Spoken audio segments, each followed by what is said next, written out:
Besok hingga 29 Agustus, pendaftaran calon kepala daerah Pilkada 2024 dibuka. Bakal pasangan calon gubernur dan wakil gubernur Jakarta Ridwan Kamil dan Suswono akan mendaftar ke KPU Jakarta pada Rabu 28 Agustus. Hal tersebut disampaikan Ridwan Kamil usai menerima dukungan PSI di kantor DPP PSI Tanah Abang, Jakarta Pusat.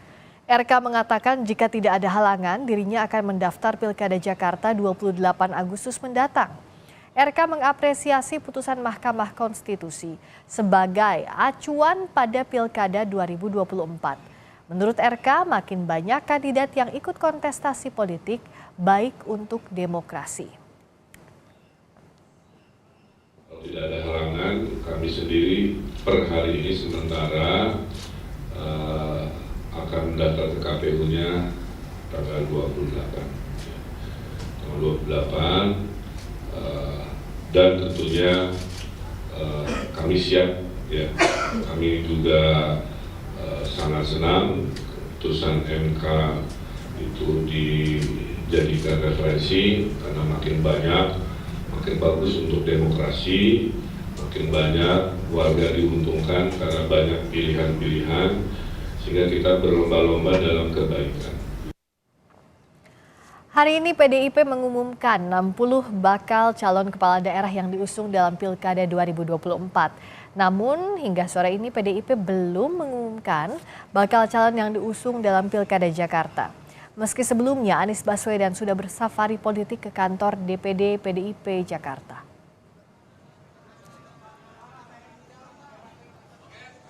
Sementara itu Anies Baswedan tengah menunggu keputusan Ketua Umum PDI Perjuangan Megawati Soekarno Putri terkait pencalonan di Pilkada. Sabtu lalu Anies menemui jajaran DPD PDIP Jakarta selama 3 jam. Usai pertemuan, Anies memuji PDI Perjuangan sebagai penjaga konstitusi. Anies menilai PDIP konsisten dalam mengawal konstitusi saat terjadi penyimpangan. Pilkada tentu kita obrolkan, tapi kita semua menunggu apa yang menjadi keputusan. Jadi tadi sama sekali kita tidak menyinggung tentang keputusan, langkah, dan lain-lain, karena semuanya ada di DPP partai. Di luar kewenangan kita. Tapi kita ini bukan pertemuan pertama. Kita sering diskusi, sering ngobrol bertahun-tahun ke belakang. Jadi sama Pak Amin ini bukan karena urusan pilkada aja, berpanjang. Cuman kali ini ngobrolnya di kantor DPD PDI Perjuangan Jakarta. Sebelumnya Ketua Umum PDI Perjuangan Megawati Soekarno Putri menanggapi rencana PDIP yang disebut akan mengusung Anies di Pilkada Jakarta. Mega bilang kalau mau diusung PDI Perjuangan, Anies harus nurut. Toyo, ada baju merah hitam, terus tapi pasang spanduknya itu kan suruh gotong Pak Anies ya. Iya toh? Siapa yang nggak lihat? Aku aja lihat kok. Itu. Aku bilang enak aja ya. Ngapain gue suruh dukung Pak Anies? Dia bener nih kalau mau PDI. Kalau mau PDI jangan kayak gitu dong ya. Ya tinggal mau nggak nurut ya. Lihat dong. Dari sekian nama Bacagu Pilkada yang diusung PDIP, tapi jagoan PDIP di Pilkada Jakarta belum diumumkan. Ada apa? Apakah masih ada nama Anies atau justru PDIP memilih kader internal untuk melawan Ridwan Kamil di Pilkada Jakarta? Kita ulas lengkapnya bersama Ciko Hakim, politisi PDI Perjuangan dan politisi senior Partai Golkar Nurdin Halid. Selamat malam Bapak-Bapak. Selamat malam, Assalamualaikum. Waalaikumsalam warahmatullahi wabarakatuh. Ya. Selamat malam Bang Ciko, juga Pak Nurdin, dan sudah bergabung juga Kepala Departemen Politik dan Perubahan Sosial CSIS, Arya Fernandes. Bang Arya, halo, selamat malam. Halo Friska, selamat malam. Malam, saya ke Mas Ciko dulu, karena yang ditunggu sampai saat ini belum diumumkan untuk di Pilgub Jakarta. Kalau Bang Masinton di X-nya sudah bilang kawal Anies Rano sampai menang katanya. Tapi kalau ada juga yang merembus sampai tadi sore bahwa ada nama Mas Pram juga, Pramono Anung. Jadi yang mana yang akan dipilih Bu Mega? Sudah ada belum hilalnya, Mas Ciko? Sampai hari ini memang belum diputuskan, tapi kan kita juga bisa melihat bahwa akan ada gelombang keempat terkait dengan pengumuman calon kepala daerah dan calon wakil kepala daerah yang akan diusung oleh PDI Perjuangan.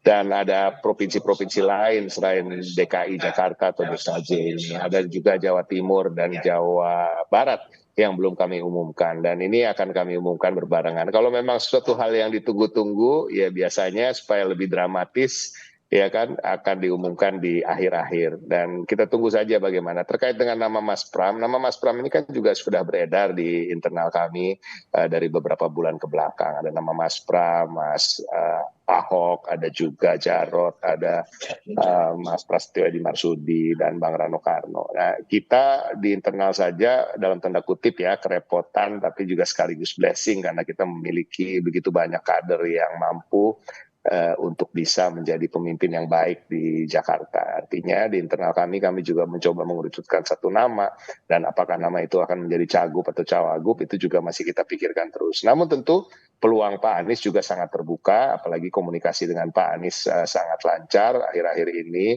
dari tingkatan DPD maupun tokoh-tokoh senior di partai, pembicaraan dengan Pak Anies dan dukungan dari internal juga cukup banyak. Sampai sekarang masih terbuka kan untuk Mas Anies?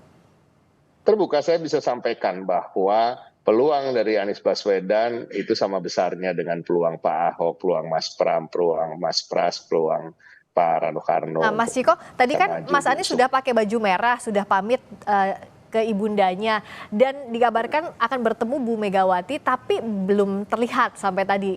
Nah, apakah tadi sebenarnya sudah ada pertemuan antara Mas Anies dengan Bu Mega?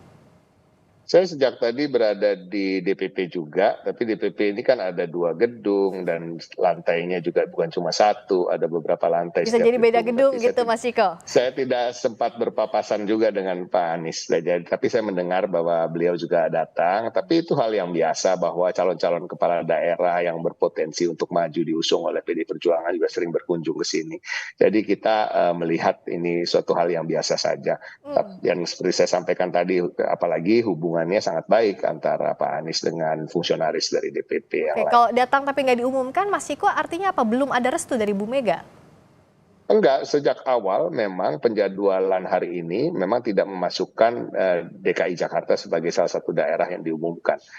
Beberapa waktu lalu, pagi tadi juga beredar kan surat internal yang undang pengurus DPP untuk hadir, dan tidak ada nama Provinsi DKI Jakarta untuk diumumkan. Jadi memang bukan menjadi jadwalnya untuk hari ini diumumkan. Tapi apabila Pak Anies memang tadi hadir, mungkin ya silaturahmi biasa untuk bertemu dengan teman-teman dan senior-senior di DPP. Tadi juga kan Bu Mega bilang bahwa jangan hanya mendompleng PDIP, kalau mau ya jadi kader begitu, nurut dengan PDIP. Apakah ini yang dimaksud Mas Anies?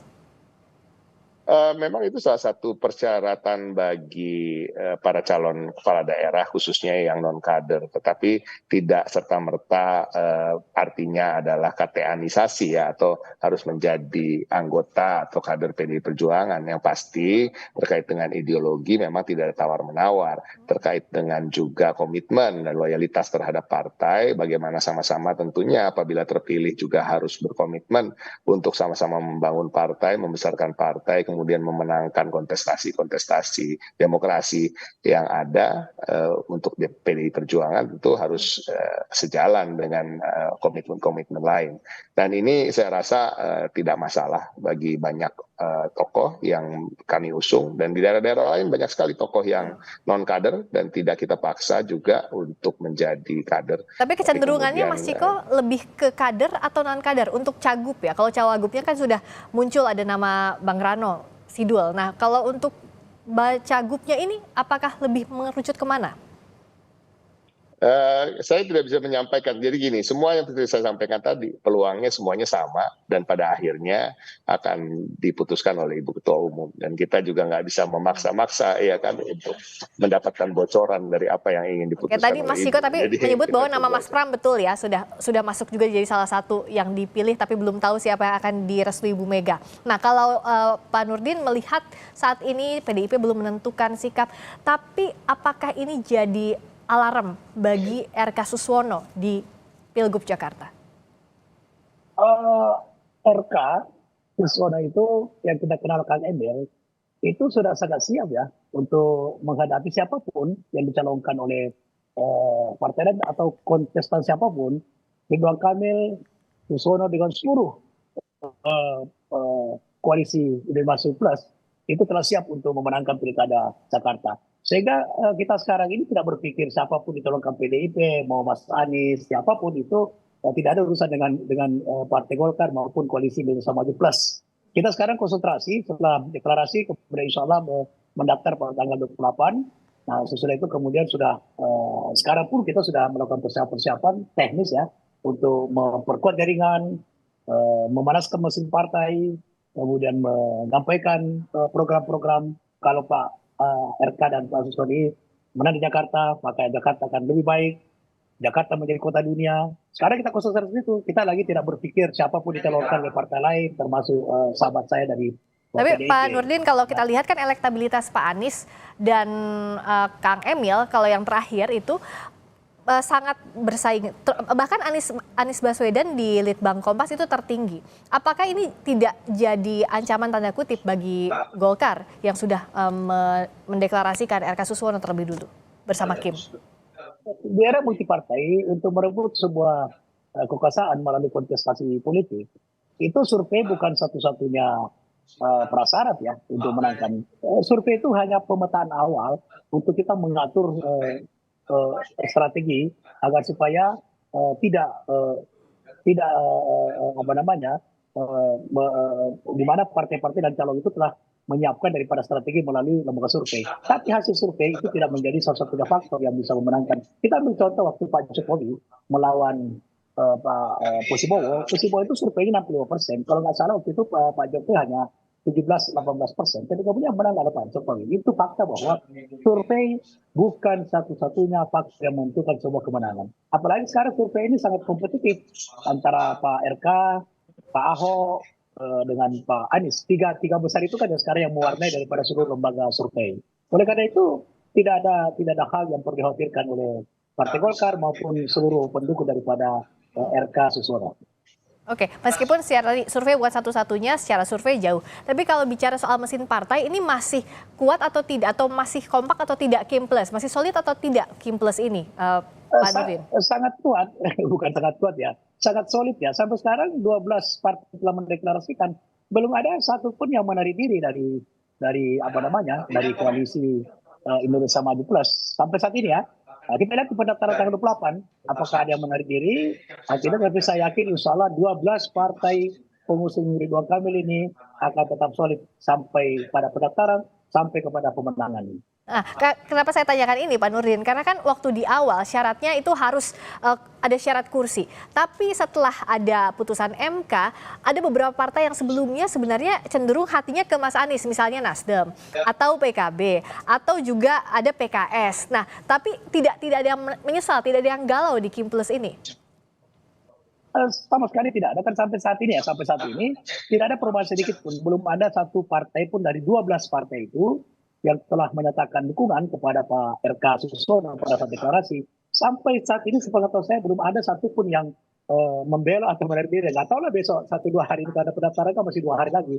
Karena rencana Pak Ridwan Kamil dengan Pak Soeharto itu mendaftar tanggal 28. Ya tidak tahu, politik itu kan dinamis, sama dengan Bu Ciko tadi katakan, last minute diumumkan, itu bagian dari dinamika politik. Kita nggak tahu, tapi sepengetahuan saya sampai saat ini belum ada dan insya Allah mudah-mudahan tidak ada. Begitu. Oke, saya ke Mas Arya dulu. Dari mulai yang hari ini, ada dari PDI Perjuangan belum mengumumkan namanya. Kalau tadi secara alasannya Mas Ciko sudah menyampaikan secara normatif dan aman bahwa ini masih digali, semua masih punya kesempatan, kader maupun non-kader. Tapi Mas Arya membacanya seperti apa? Mas Anies misalnya sudah pakai baju merah, sudah pamit, sudah kemarin juga sowan ke DPD PDIP Jakarta, tapi belum juga diumumkan. Bahkan sore ini muncul nama Mas Pramono yang kabarnya menggantikan Mas Anies. Tapi tadi Mas Ciko bilang masih terbuka peluang semuanya. Apa yang Mas Arya lihat kegalauannya ini di mana tanda kutip? Ya, saya kira saat ini memang seperti yang disampaikan Bang Ciko tadi, bahwa PDIP tengah menyiapkan beberapa opsi yang memungkinkan opsi-opsi tersebut dapat bersaing dengan ketat dengan Pak Ridwan Kamil ya. Dan untuk saat ini saya kira memang opsi yang paling memungkinkan dan memang paling mempunyai peluang untuk bisa bertarung secara ketat dengan Ridwan Kamil kalau kita merujuk pada sejumlah hasil survei ya, baik survei Litbang Kompas dan beberapa survei yang dirilis belakangan ini memang menunjukkan Pak Anies yang paling potensial untuk menjadi kandidat terkuat untuk bersaing dengan Pak Ridwan Kamil ya. Kalau kita lihat beberapa nama yang disiapkan, misalnya Pak Pramono Anung dan beberapa nama lainnya, mungkin saya kira ada beberapa tantangan juga ya. Tantangan yang pertama tentu soal generation gap ya, karena meskipun Pak Pramono itu sudah lama menteri 2 periode pada masa Pak Jokowi, tapi beliau kan sudah lama tidak mengikuti kontestasi politik ya. Nama-nama lain seperti Pak Ahok mungkin akan bisa akan bersaing dengan ketat, tetapi tentu juga ada beberapa tantangan juga yang dimiliki oleh Pak Ahok ya.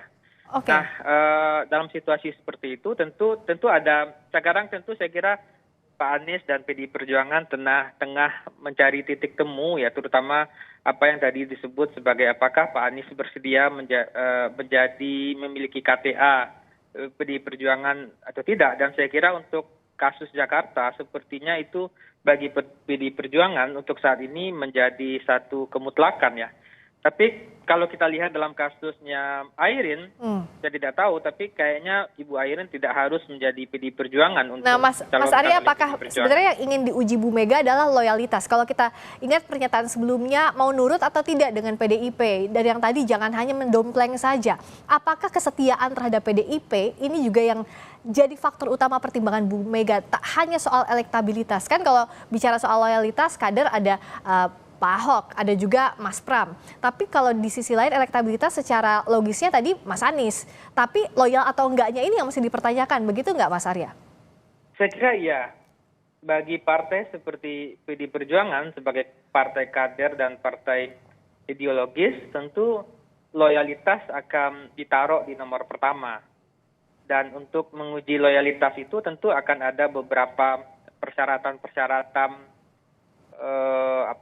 teknis dan mungkin persyaratan-persyaratan ideal yang harus dipenuhi oleh seseorang yang akan maju sebagai kandidat yang diusung oleh PDI Perjuangan, itu yang pertama.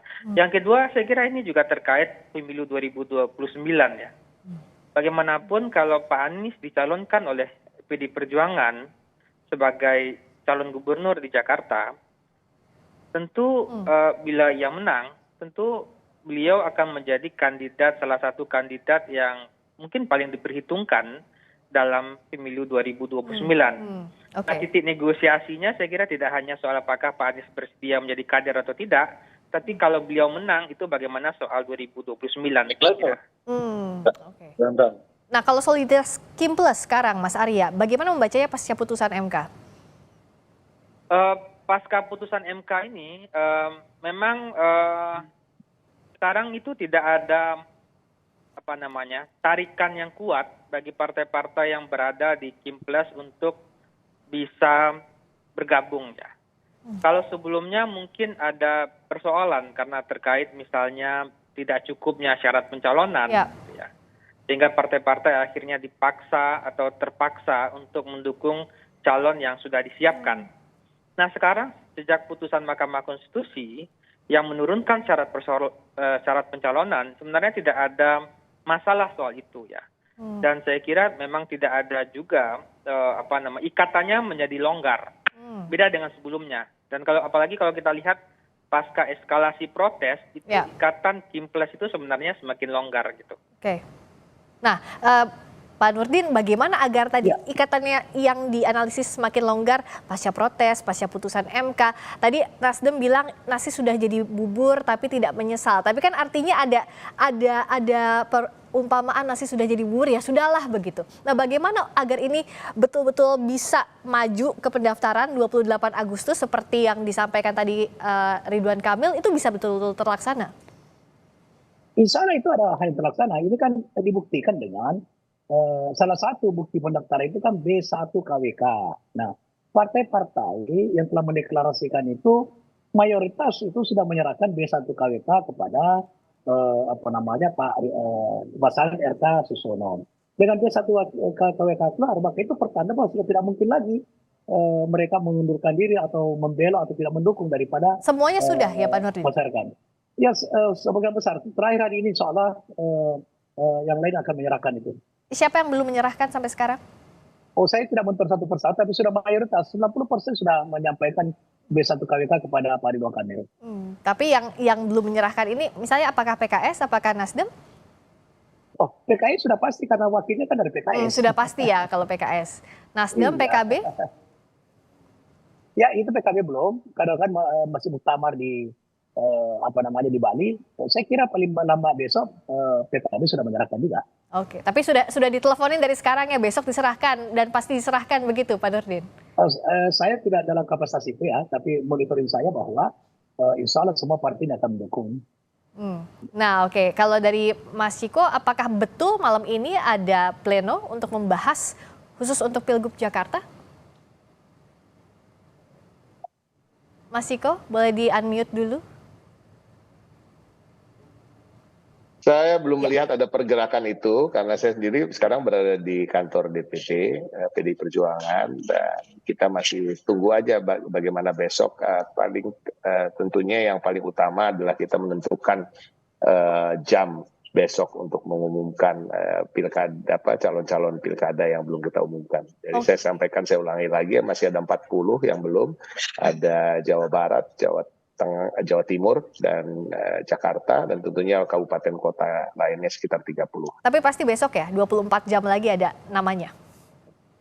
Insya Allah, karena kan memang sudah mendekati hari pendaftaran. Tapi ya kita lihat nanti, seperti Bang Nurdin yang sangat senior dan udah berjibaku sekian lama di partai politik, tentu tahu dinamika di akhir ini sangat menarik dan bisa juga mengejutkan atau bisa juga landai, kita lihat aja nanti. Dan Mas Arya melihat bisa mengejutkan nanti sampai detik terakhir? Saya kira iya ya. Sebenarnya kalau kita lihat PDIP memang mendapatkan berkah ya dari putusan Mahkamah Konstitusi. Tidak hanya PDIP sebenarnya, tapi juga partai-partai, semua partai kecil menengah ya. Dan sebelumnya kalau kita lihat kan di beberapa pilkada itu kan PDIP agak kesulitan untuk mencalonkan ya. Ada kesan PDIP ditinggal oleh partai-partai lain, tapi setelah putusan Mahkamah Konstitusi itu PDIP sebenarnya punya peluang yang kuat. Pertanyaannya adalah apakah PDIP akan memanfaatkan dengan baik peluang ini atau tidak gitu. Oke, termasuk apakah ini bisa mempengaruhi kerjasama jangka panjang begitu Mas Arya? Tidak hanya pilkada ini tapi juga peta pilpres nanti setelah Pak Prabowo dan Mas Gibran menjabat. Ya, kalau kita lihat atau pemetaan di level elit saat ini tentu saya kira tidak banyak ya calon-calon yang potensial di 2029 mendatang ya. Selain tentunya Pak Prabowo, Mas Gibran ya, tentu para calon-calon lainnya seperti Pak Anies saya kira masih, mungkin Pak Ganjar atau Pak Sandiaga, calonnya tidak banyak. Jadi tentu Pak Ridwan Kamil mungkin ya. Jadi pertarungan pilkada ini semacam kontestasi, quote unquote kontestasi terakhir untuk menunjukkan siapa yang paling berpeluang dalam pilpres mendatang ya. Karena kalau kita lihat salah satu jalur untuk menjadi presiden tentu adalah menjadi kepala daerah, dan itu track recordnya ditunjukkan oleh Pak Jokowi. Jadi pertarungan di pilkada ini saya kira juga adalah pertarungan pra Pilpres 2029. Makanya saya lihat dalam kasus PDIP akan sangat berhati-hati betul. Bisa jadi akan kejutan seperti kata Bang Ciko tadi, atau bisa anti klimaks ya. Baik, terima kasih Mas Arya, terima kasih Mas Ciko, terima kasih Pak Nurdin. Kita menanti kejutan sampai detik terakhir di pilkada, terutama provinsi-provinsi yang ditunggu, Jakarta salah satunya. Terima kasih, selamat malam.